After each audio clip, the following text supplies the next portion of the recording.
Welcome to our channel.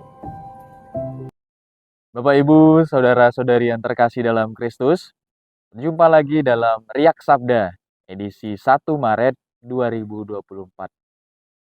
Di awal bulan ini, kita mendengarkan bacaan Injil yang sangat menarik, di mana Yesus menyampaikan perumpamaan tentang kerajaan Allah. Bagaimana kerajaan Allah itu diberikan dan kemudian diberikan kepada orang yang layak dan mampu menghasilkan buah atas kerajaan Allah itu. Yesus menyampaikan perumpamaan tentang penggarap-penggarap yang menyewa kebun anggur Tuan.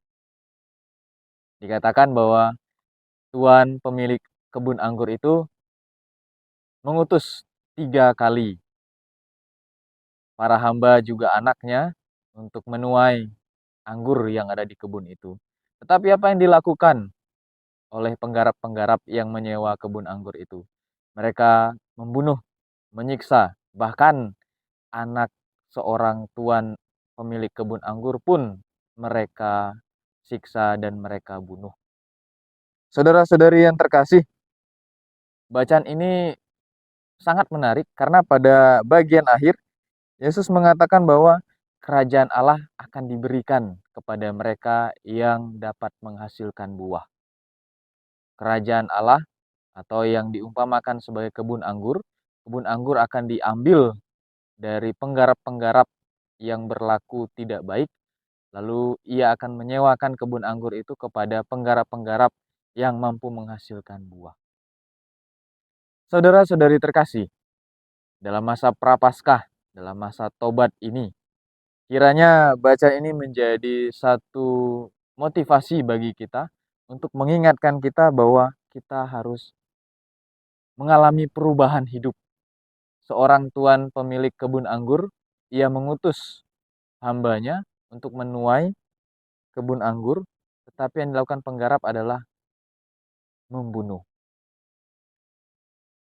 Pemilik kebun anggur lagi-lagi mengirim hamba yang lebih banyak, tetapi yang dilakukan lagi-lagi membunuh. Sampai ketiga kali ia mengutus anaknya, tetapi tetap saja dibunuh. Tidak ada perubahan hidup sama sekali.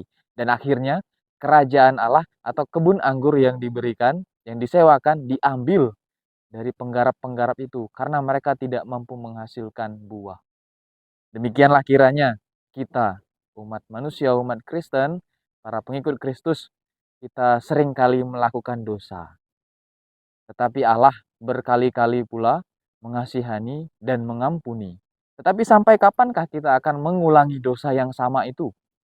Tidak adakah perubahan? Tidak adakah niat baik dari diri kita untuk berubah ke arah hidup yang lebih baik?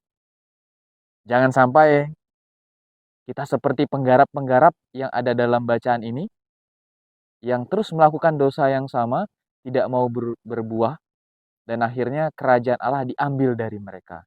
Kebun anggur disewakan kepada penggarap yang lain. Mari, saudara-saudari yang terkasih, kita diingatkan oleh Yesus untuk menjadi orang yang layak menerima kerajaan Allah itu. Kita diajak untuk menjadi penggarap yang mampu menghasilkan buah pada kerajaan Allah.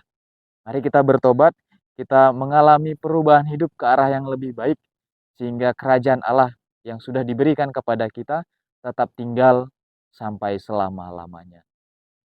Tuhan memberkati kita. Amin.